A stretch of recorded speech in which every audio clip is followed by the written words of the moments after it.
आपको बता दें कि ईरान के बड़े शहरों पर अमेरिका के हमले भी शुरू हो गए हैं। थोड़ी देर पहले ईरान के बंदर अब्बास और बुशैर पर बमबारी हुई। ईरान के इन दोनों शहरों में नेवी का एक बड़ा बेस है, मेंटेनेंस फैक्ट्री है और यहां पर एक के बाद एक धमाके हुए। ईरान युद्ध 2.0 में अमेरिका ने ऐसी फौज उतारी है जिनको ना ईरान की गोलियां रोक पाती हैं, ना ईरान के रडार पकड़ पाते हैं। ईरान ने आसमान में ड्रोन पावर दिखाई थी, अमेरिका ने समंदर से आग लगा दी। क्या अमेरिका की बोट्स ड्रोन फैक्ट्री है? इस फैक्ट्री में दुनिया की सबसे खतरनाक अटैक ड्रोन बोट्स बनती हैं, जिसको अमेरिकी नेवी अरेबियन फॉक्स कहती है।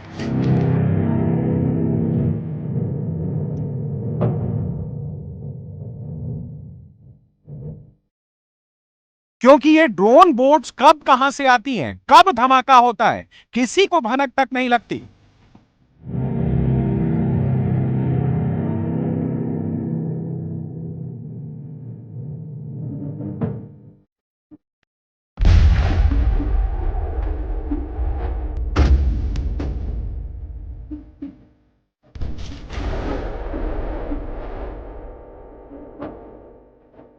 यह समंदर का सबसे बड़ा शिकारी मंता रे ड्रोन है, जो समंदर में बिना शोर मचाए सैकड़ों किलोमीटर तैर सकता है। समंदर के अंदर चुपचाप बैठ सकता है और ऑर्डर मिलते ही समंदर में धमाका कर सकता है।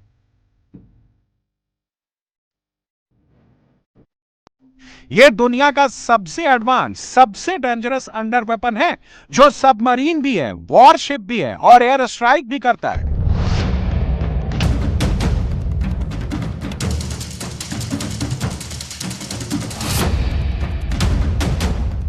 नाम है लैम्प्री MMAUV।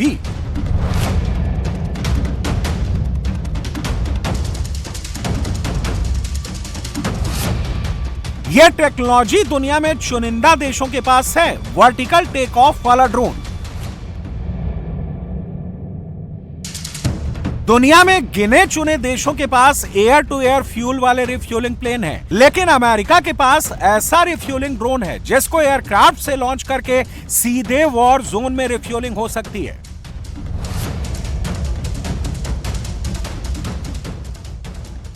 यह अमेरिका की ड्रोन नेवी है, यह अमेरिका के ड्रोन लड़ाके हैं। ईरान के खिलाफ अमेरिका ने इस बार drone ship, drone boats, drone bomber, पूरी ड्रोन नेवी उतार दी है। यह दुनिया की सबसे एडवांस, सबसे हाईटेक जंग बन गई है।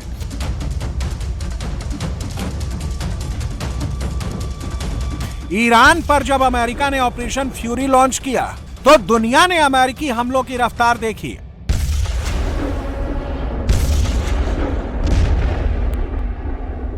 अमेरिका ने एडवांस फाइटर जेट्स, मिसाइल का इस्तेमाल किया, ईरान पर सबसे ज्यादा हवाई हमला किया।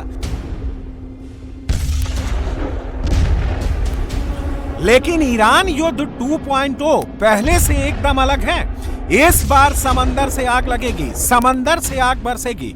इस बार समंदर से संग्राम होगा और इस बार अमेरिकी रोबो नेवी जंग लड़ेगी और यह जंग बहुत खतरनाक होने वाली है।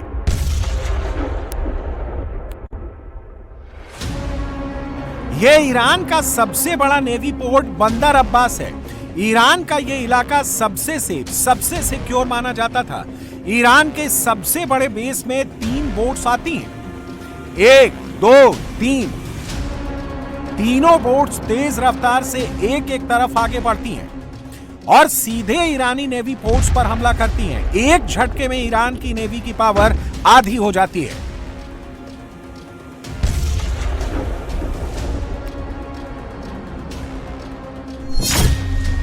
बंदर अब्बास से ईरान स्ट्रेट ऑफ हॉर्मुज को कंट्रोल करता है। इस सटीक हमले में बंदर अब्बास पोर्ट पर मौजूद ईरान की सबमरीन और युद्धपोतों की मरम्मत करने वाली फैसिलिटी को पूरी तरह नेस्तोनाबूद कर दिया गया। अमेरिका का दावा है कि इस हमले के बाद हॉर्मुज और रेड सी पर कॉमर्शियल जहाजों को निशाना बनाने की ईरान की क्षमता बेहद कमजोर हो गई है।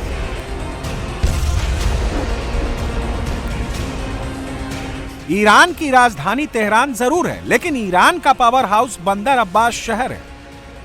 बंदर अब्बास से ईरान हॉर्मुज पर नियंत्रण रखता है। बंदर अब्बास से ईरान का 60% से ज्यादा व्यापार समंदर के रास्ते होता है। तेल के जहाज यहीं से जाते हैं, ईरान के पास सप्लाई यहीं से आती है।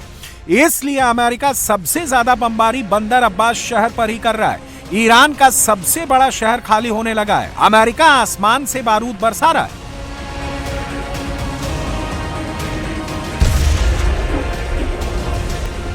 और ईरान की नेवल पावर को पूरी तरह से खत्म कर रहा है। अगर अमेरिका ईरान के सबसे बड़े शहर बंदर अब्बास पर कंट्रोल कर लेता है और अब अमेरिका हॉर्मुज से ईरान का कंट्रोल खत्म करना चाहता है, और ऐसा होगा इन बोट्स से। ये वही ड्रोन बोट्स हैं जिससे अमेरिका ने ईरान पर हमला किया। इन बोट्स को अरेबियन फॉक्स कहते हैं, लेकिन इनका असली नाम है कॉर्सेयर। ये सी ड्रोन्स हैं। ये मल्टीपल अटैक करने में माहिर हैं।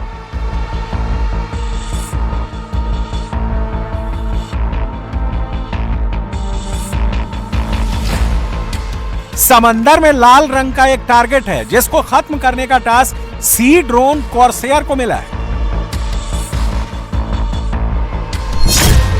समुद्री ड्रोन बोट्स कॉर्सेयर दो तरह से हमला कर सकती है।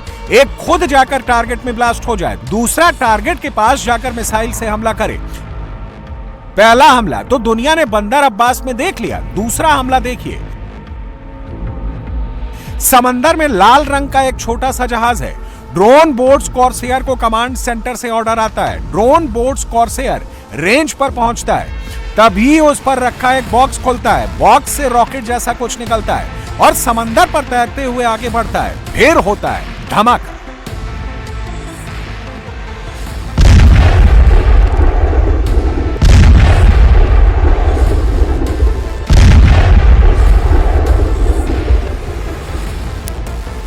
ड्रोन बोट्स कॉर्सेयर में ऐसी छोटी मिसाइल है जो जीपीएस से गाइडेड है, यानी बम के अंदर एक और बम। ड्रोन बोट्स के अंदर कई तरह के ड्रोन भी फिट होते हैं, जैसे ये छोटा सा सर्वेलेंस ड्रोन जो बोट में फिट बॉक्स में रखा होता है। ये ड्रोन कई फीट ऊपर उड़कर दुश्मन के इलाके में जाकर रेकी करता है। अमेरिका ने स्ट्रेट ऑफ हॉर्मुज के लिए ऐसी सैकड़ों बोट समंदर पर उतार दी हैं, जिनका मकसद एक ही है, हॉर्मुज पर टोटल कंट्रोल।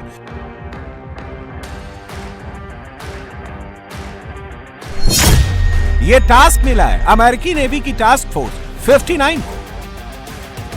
मिडिल ईस्ट में अमेरिका की 5th फ्लीट मौजूद है, जो कई साल से इस जंग की तैयारी कर रही थी। समंदर बहुत बड़ा है। समंदर की जंग में बड़े बड़े जंगी जहाज युद्धपोत का इस्तेमाल होता है। बड़ी संख्या में वॉरशिप जंग में उतरते हैं। लेकिन स्ट्रेट ऑफ हॉर्मुज की जंग एकदम अलग है। यहां पर पानी तो है, लेकिन जगह नहीं है। दुश्मन से एक्शन और रिएक्शन के बीच वक्त बहुत कम मिलता है। जहाजों को नुकसान पहुंचने के चांसेस बहुत होते हैं। इसलिए अमेरिका की 5th फ्लीट इसी जंग की तैयारी कई साल से कर रही थी। अमेरिका को पता था जब ईरान से फुल फ्लैश वॉर होगी तो एयरक्राफ्ट कैरियर नहीं, ड्रोन ही काम आएंगे। अमेरिका ने ईरान के पास पूरी ड्रोन नेवी तैयार कर रखी है। यह दुनिया का इकलौता ड्रोन है जो पानी के नीचे, पानी के ऊपर दोनों जगह पर ऑपरेट कर सकता है। सोलर एनर्जी से खुद को चार्ज कर सकता है। अगर सूरज नहीं तो सीधे सैटेलाइट से कमांड सेंटर तक फीड पहुंचा सकता है। इसका नाम है सेल ड्रोन एक्सप्लोरर।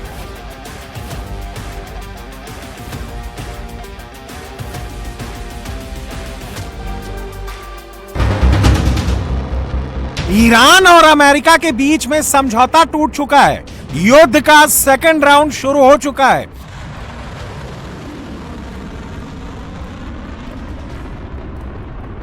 और इस बार जंग पहले से एकदम अलग है।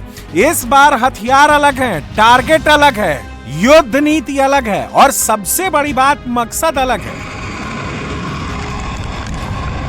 अमेरिका को ईरान की जमीन से ज्यादा ईरान का समंदर चाहिए। इस बार जंग इन 3 समुद्र लाइन के लिए हो रहा है, जो हरे रंग का समुद्री रूट है। अगर इससे हॉर्मुज क्रॉस करते हैं तो ईरान की मिसाइल, रॉकेट की रेंज से होकर निकलना होगा।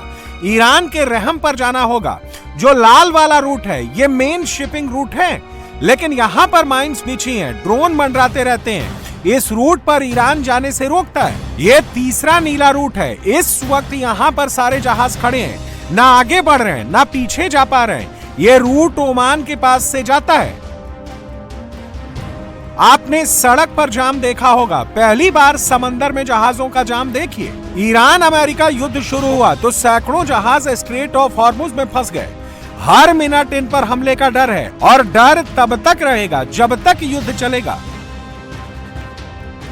जब अमेरिका ने ईरान पर युद्ध शुरू किया था तब उसका टारगेट सत्ता बदलना था, खामेनेई खानदान को खत्म करना था, ईरान की एयर पावर को मिटाना था ताकि ईरान सरेंडर कर और फिर अमेरिका के हिसाब से समझौता करे। लेकिन अमेरिका को इस बात का एहसास नहीं था, जो जंग वो जमीन पर जीत रहे थे उसी जंग को पानी में ईरान अपनी जीत में तब्दील कर रहा था और फिर अमेरिका को बैकफुट पर आना पड़ा। अमेरिका के कई सैनिक भी मारे गए। अमेरिका अब पानी के रास्ते लौटा है, जहां पर रुकना पड़ा था, झुकना पड़ा था, वहीं से अब नए तरीके से आगे बढ़ रहा है। ये ईरान का समंदर के किनारे बसा दूसरा बड़ा शहर, इसका नाम है बुशर, जहां पर ईरान का न्यूक्लियर पावर प्लांट भी है। अमेरिका ने एक के बाद एक ताजे हमले यहां पर किए हैं। बुशर में ईरान का बड़ा नेवी बेस भी है, यहां पर ईरान की मिसाइल और ड्रोन्स का ठिकाना भी है और बंदर अब्बास शहर के बाद अमेरिका का अगला टारगेट यही शहर है। जहां पर अमेरिका ने बम गिराए हैं वहां पर कमांड सेंटर और पुलिस हेडक्वार्टर था, दोनों अब खंडहर हैं। जैसे जैसे अंधेरा होने लगता है ईरान पर धमाकों का सिलसिला तेज होने लगता है। ईरान में जिस शहर में भी IRGC से जुड़ी इमारत है उनके ठिकाने होने की जरा सी भी संभावनाएं हैं, वहां पर अमेरिका बमबारी कर रहा है।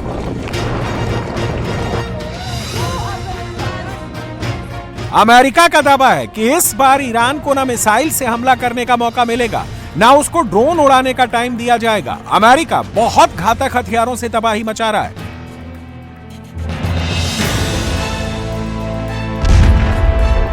ईरान पलटवार कर रहा है, लेकिन इस बार अमेरिकी बेसों पर उसकी मिसाइल, ड्रोन पहले जितना असरदार साबित नहीं हुए।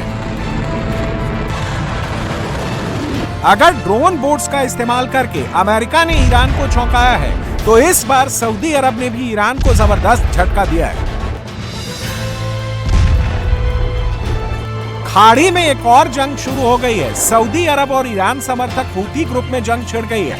सऊदी अरब ने यमन की राजधानी सना के एयरपोर्ट पर मिसाइल से अटैक कर दिया। सऊदी अरब ने जबरदस्त बमबारी करते हुए पूरे एयरपोर्ट को बर्बाद कर दिया। सऊदी अरब के हमले का जवाब भी हूतियों ने तुरंत दिया। यमन के हूतियों ने सऊदी अरब के आभा इंटरनेशनल एयरपोर्ट पर मिसाइलों की बौछार कर दी है। ड्रोन हमलों से भारी तबाही मचाई है। हूतियों ने सऊदी अरब पर बैलिस्टिक मिसाइलों से हमले किए। 4 साल से सऊदी और हूती ग्रुप के बीच युद्ध विराम जारी था। ईरान अमेरिका का युद्ध विराम टूटा तो सऊदी और हूतियों के बीच भी सीज फायर खत्म हो गया। सऊदी अरब के साथ अमेरिका का पूरा सपोर्ट है। सऊदी के पास अमेरिकी जेट्स, अमेरिकी मिसाइल हैं। दूसरी तरफ हूतियों के पास जितनी भी बैलिस्टिक और क्रूज मिसाइलें हैं वो सब ईरान ही बनाता है। ईरान से यमन में हथियार आते हैं, ईरान से ट्रेनिंग दी जाती है। हूती ग्रुप को पूरी फंडिंग ईरान करता है। जैसे इजरायल के खिलाफ हिजबुल्लाह और हमास को ईरान ने खड़ा किया है, वैसे ही सऊदी के खिलाफ हूती संगठन खड़ा किया है।